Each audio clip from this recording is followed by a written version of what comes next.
What is the role of religion in our ever-changing world? From the News Channel 5 Network, this is Issues of Faith. Hello everyone, welcome to Issues of Faith. I'm Ben Hall.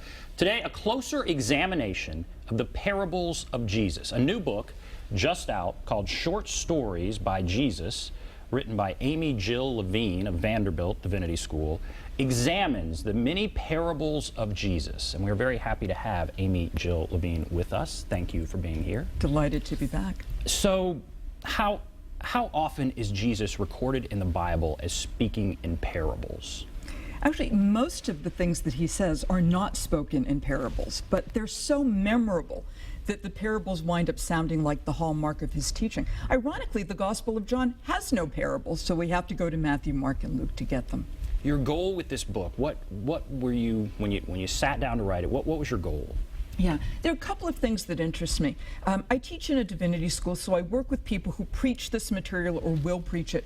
And I've heard from a number of students, as well as clergy, I'm so tired of the parables. If I have to do the Good Samaritan again, I can't manage it. Because they get boring, they're overdone. And a number of people, unfortunately, find them like as if they're children's stories because they were covered in Vacation Bible School or Sunday school. And they're not prepared to listen to parables as adults would hear them.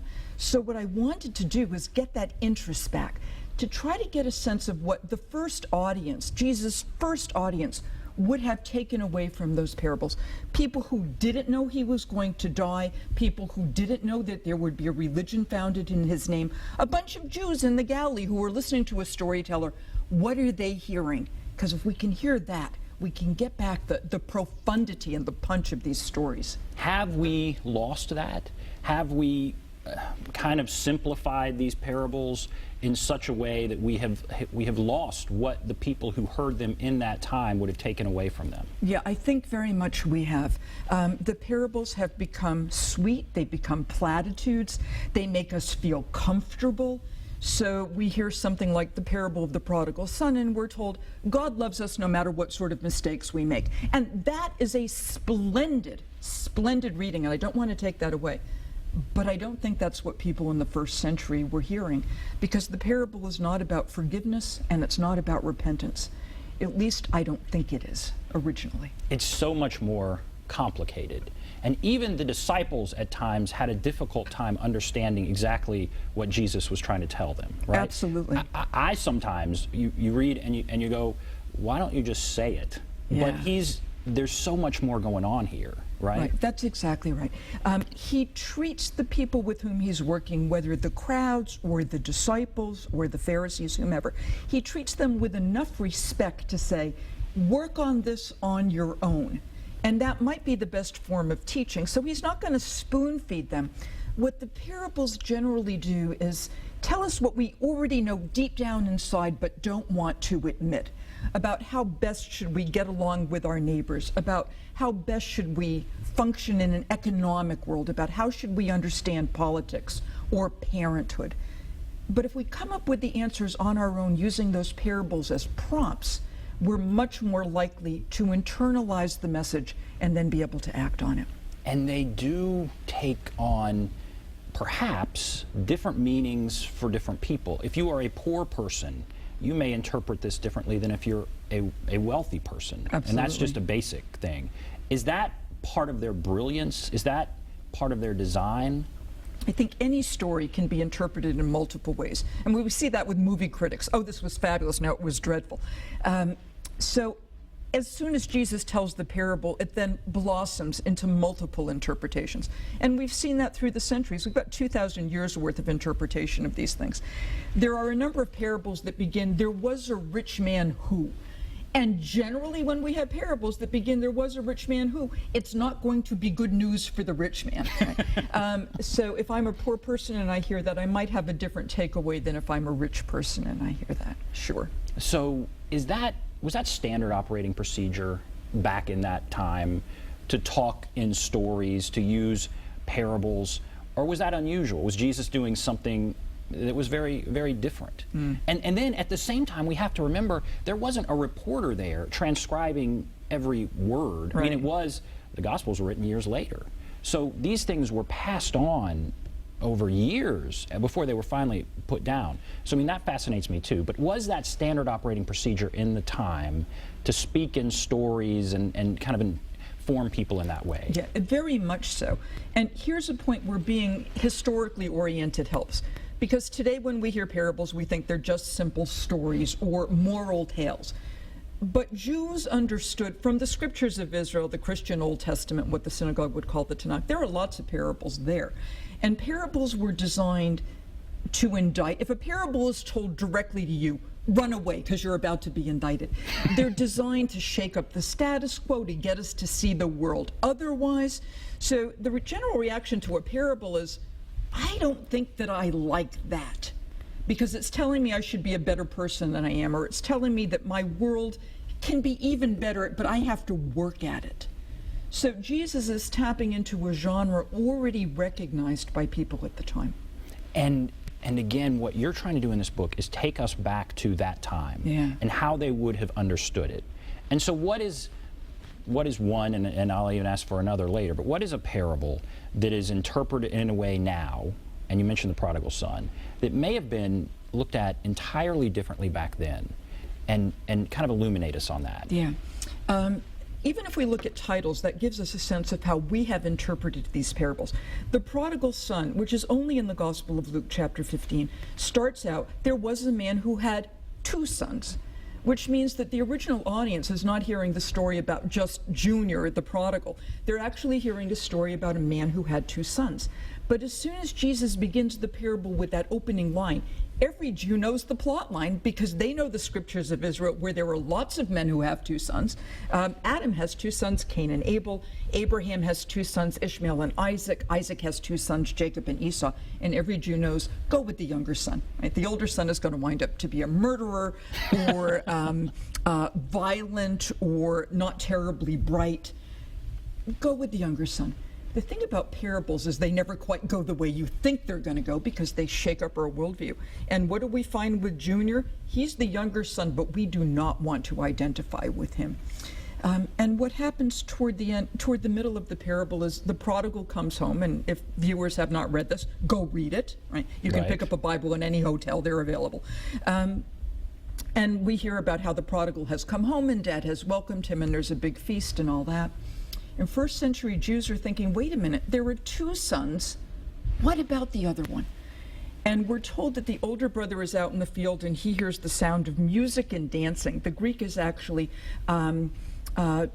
choir and symphony, right? And he calls the slave and says what's happened. And the slave says, Junior's come back and Dad killed the fatted calf. What we have here is a story where the older brother was overlooked. He wasn't counted. They had enough time to call the band and the caterer, and nobody called Senior. And that's where that first century Jewish audience is looking. What about that older son? What happened to him?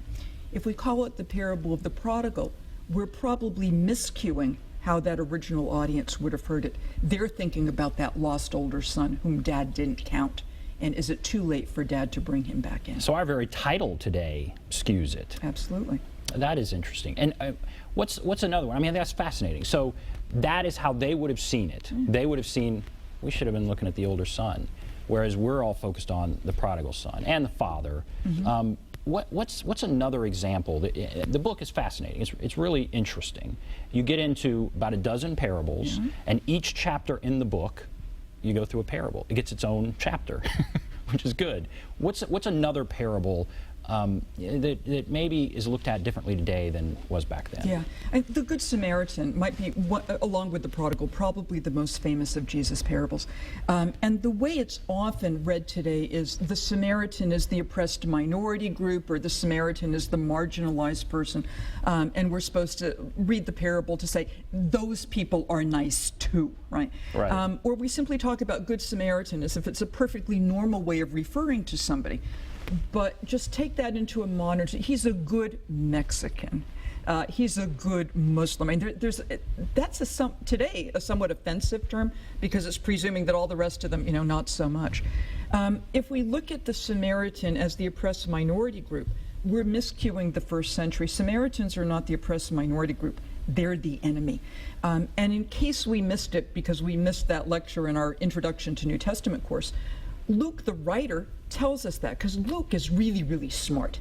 In Luke chapter 9, which is one chapter before our parable, Jesus and his followers are going from Galilee up in the north to Jerusalem down in the south. This is Jesus on the journey.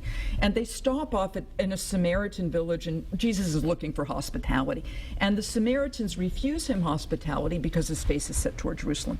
At this point, two of the apostles, James and John, in their apostolic best, say to Jesus, "Lord, shall we call down fire from heaven and destroy this village?" And Jesus has to respond, bombing a village is not a good response to lack of hospitality. This is not an issue of minority group. This is an issue of enemy. So when we hear the parable of the Good Samaritan, we might be thinking, we're the guy in the ditch, and we're wondering, who's going to rescue me? And we may well think, I'd rather die than acknowledge that somebody from this group, this enemy group, could possibly be the one to save my life. And that's a much harder lesson to learn than, oh, they're nice too. Right, and we all need to be nice. There is that greater message. What about the fact that these were written many years after they were told? Was Jesus is certainly the primary author. He spoke them first. Is there any sense that they would have been changed in any way, or that the passage of time from the time they were said until the time they were written down and put into the Bible, what is the impact of that time? It's a wonderful question for which we have not very good answers, because we don't have access to whatever oral tradition there is. All we have is what's recorded in the gospel, and I don't want to take that away. I mean, that's the material on which the church rests. What historians can attempt to do is to figure out, does the frame for this parable suggest the agenda of the evangelist? I think Jesus told parables more than once. He's a good storyteller, and any good storyteller is going to go from place to place. And if the parable worked with group A, it's probably going to work with group B. So as soon as the gospel writers say, oh, this is the audience, they've already contextualized the parable in a way that I think narrows its possible meaning. Mm-hmm.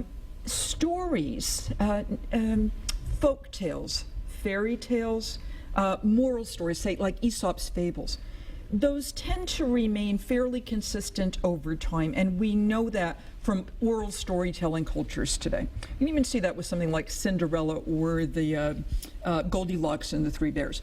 The words may change, but the basic plot line is going to remain pretty secure.